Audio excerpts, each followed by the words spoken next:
All right, I want to make a video so that we can't get too heady and can't get lost in the sauce when it comes to spirituality, because there's a lot of sauce and a lot of the sauces taste good. Some of them taste bad. Some of them are an acquired taste, but nonetheless, we don't want to get lost in the sauce. This video is for that, to help us round us out, but it's also a video where I really want you guys to leave your feedback, because it's a really important one and I am really curious on what you guys think about it. But first, check out the growth on my scorpion chilies.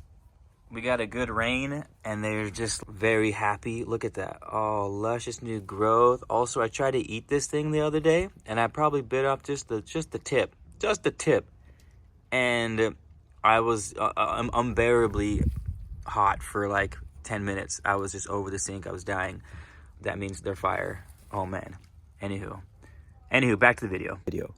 I really want to talk about the ego, and I really want to postulate a new relationship to the ego, because like I said, there's a lot of sauce out there and we get lost in it.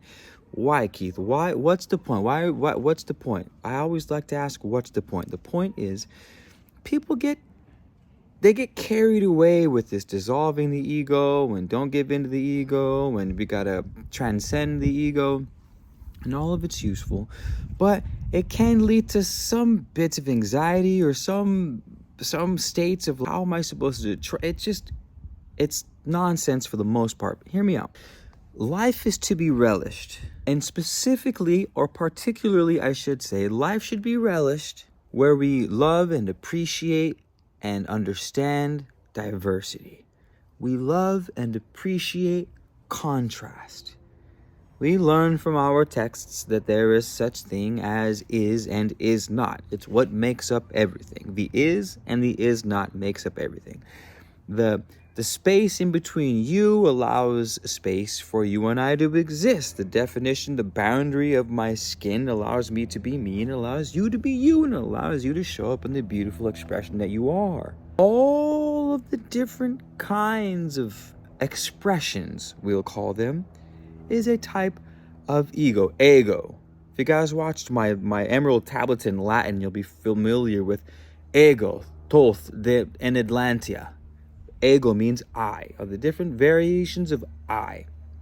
You don't transcend the I, because all you do is you transcend the I that you're in into another different type of I. So you're never really transcending the individual expression of existence, whether that individual expression is Keith, man of letters, or whether that expression is the palm tree, whether that expression is the sun or the moon, night or day, something or nothing. Am I making sense?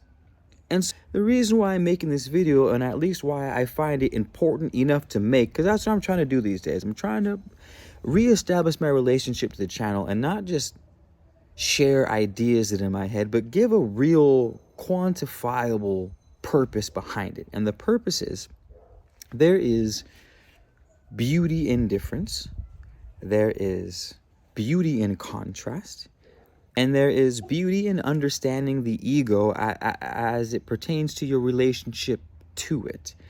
The dark side of the ego is that the thing that perceives through the ego forgets that it is the thing perceiving through the ego. Instead, it thinks it is the ego. Let me give you a great example. I'm going to end the video and right now we're on my phone using cinematic mode, meaning the lens that it's using, it's got my face clear and it's got the background blurred, right?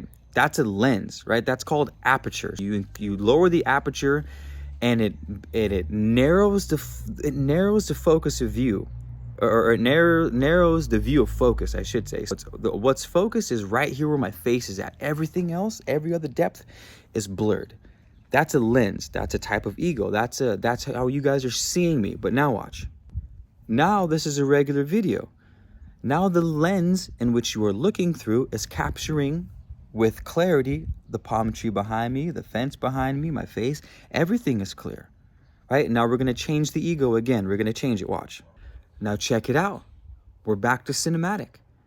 You are the same person, right? You didn't change. All you did, or all I did, was change the lens in which you were seeing me. That's all that changed. You didn't change, just the lens. That's the ego. The ego is a lens in which you perceive something. And the ego can be something as big as planet Earth, which is its own type of consciousness. The ego could be the global human consciousness, like the accumulation of all human souls and their thoughts and actions all combined into one sort of oversoul, like Napoleon Hill talks about. That's a different type of ego. Then there's the ego on the individual level, which is just me. There's the ego of a relationship, you and your lover, or you and your family, or you and your pet, right? There's an infinite variety and different representations of the ego. But you see how it's not a bad thing? What's bad is when you think you're the lens instead of the thing looking through the lens. And again, why is this important?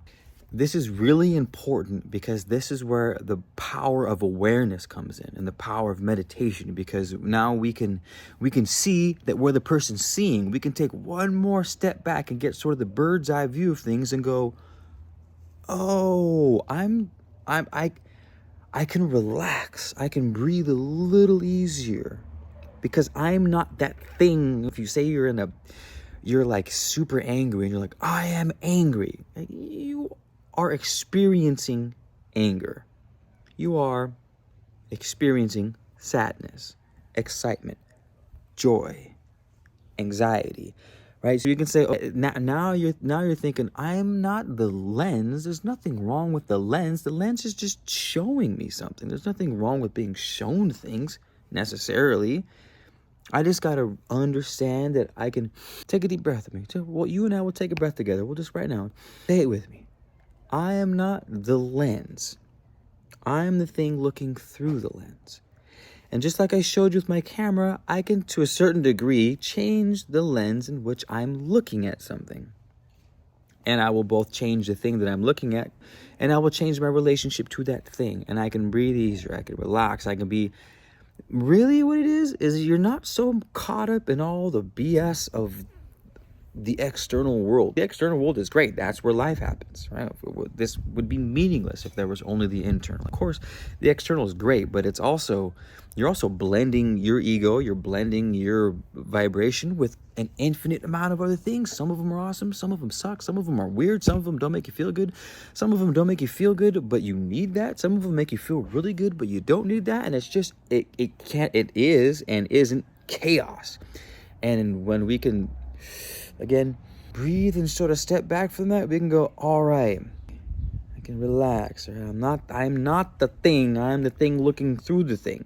Right? And the reason why I say this is sort of a tangent. It's sort of a tangent. Bear with me. But the reason why I say or agree that it's at least half evil is because the illusion that separates us from source, that is essential, is the ego. In other words, you could say the fall of source into the third dimension, the illusion of separation into the third, fourth, fifth, any of the dimensions. As long as you're outside of source, right, you're in some sort of illusion. The ego is what does that. The ego is what, one, causes the fall from grace, but two, thank God it did, because now we can have an experience, or now source can have an experience, or now God can have an experience, or now there can be an infinite amount of experiences, right? Because if you take away all the different lenses, if you take away all the individual incarnations of existence, then you don't have any existence anymore. You just have the all, and whatever that is, without an illusionary state of separation. Am I making sense? Like, try to imagine the all as it is. I'm not sure we can do this, but we can try. Imagine the all, or God, or whatever the source is, whatever religion you believe in, and then imagine it without anything outside of itself or inside of itself. Technically, it would be inside of itself. There's nothing outside of the all, because the all is all. Try to imagine that there's no illusion of separation. What would that be? I can't even give it a name, because to give it a name would be to define it in some way. And you can't define something because it's super heady. You see how weird it gets. Maybe you're following. If you are following and you want to help me explain this, that would be dope. I would love to hear other people put this into words, because it's actually a really fun thought experiment. But where was I? No, exactly. The all has a thought and internally creates an infinite amount of worlds. All the universes that have ever existed and ever will exist all happen within the mind of the all. And they happen because aspects of the all, allow me some poetic license here, there are aspects of the all that get separated by the illusion of separation by the ego and become manifest in the internal universes as a rock, as you, as me. And then you and me wake up and we go, the ego is evil. This is all evil. It's all bad. We need to transcend the ego. Duality is evil, and we're going to transcend duality in the fourth dimension. And that's why I always criticize that polarity disappears in the fourth dimension, meaning differences disappear, meaning it's all oneness after that. And how can you have... You see how oneness doesn't make sense in the fourth dimension? Because the fourth dimension is still separated from the third. To even call it the fourth is to go against its own definition of oneness. It's weird. It's weird. It doesn't make sense. What changes isn't polarity, isn't the ego. What changes is the degree at which that thing manifests.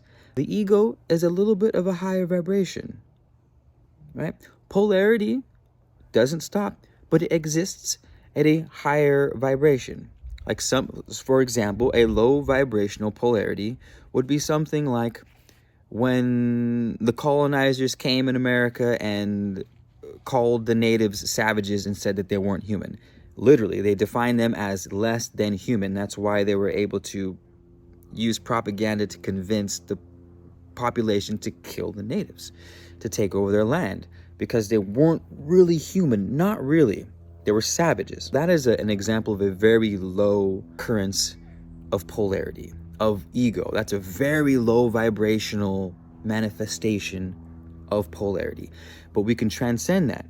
And so we can say we're all the same and that we're all human, but we're still different, right? You and me are still different. And we can, a more higher vibrational occurrence of that would be appreciating different cultures' musical tastes. Like Afro-Cuban or Afro-Caribbean Latin jazz music is just the way it moves you, or how they sing in the Nordic countries and the cow. You ever seen those videos where the girl sings in the pasture and all the cows come running?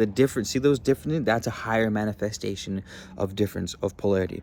Fourth dimension, same thing. You're not going to transcend polarity. You're going to transcend the degree of manifestation in which that occurs. We don't stop law. We utilize law to get what we want. We become the chess player instead of the chess pieces. Most people in this world are locked in as the pawn. I am the pawn. That you could consider the pawn as like the person who's always woe is me, or oh, my life is set and I can't ever change and it's a dog eat dog world, everything sucks, I'm set in my ways, you can't teach old dog new tricks, you're just a pawn to be used. And they associate themselves that with so much that becomes their role. Or you can be a bishop, right? So now you're like, oh, I'm a bishop, I'm higher than a pawn, but I only act as a bishop does, I only preach, or these are my only thoughts and these are my beliefs. Or you can be a knight where you're very chivalrous and very honorable and very proud and very rigid, but you only move in an L shape and that's it. You can be a king, you can be a queen, you can be any piece on the chessboard, and the more you associate yourself with that piece, the more solidified you become in that position, and the harder it is to act outside of it. Or you could become the chess player, utilizing the pawns, utilizing the rooks, utilizing the bishop and the queen, utilizing everything.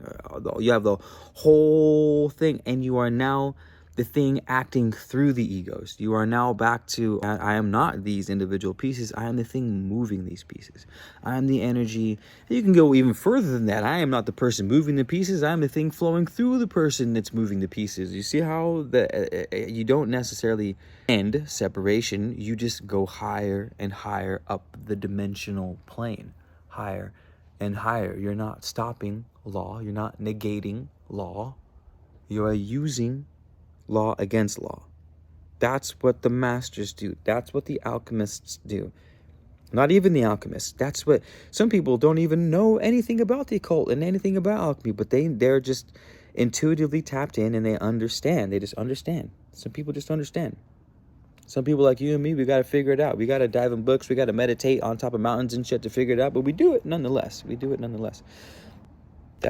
I wanted to make this video because I'm trying to end the conversation of ego. I'm trying to transcend the conversation of ego, and ego was bad and ego was good and you got to give up the ego. And I want to transcend it so bad because the conversation, so much energy gets put into that conversation that's useless.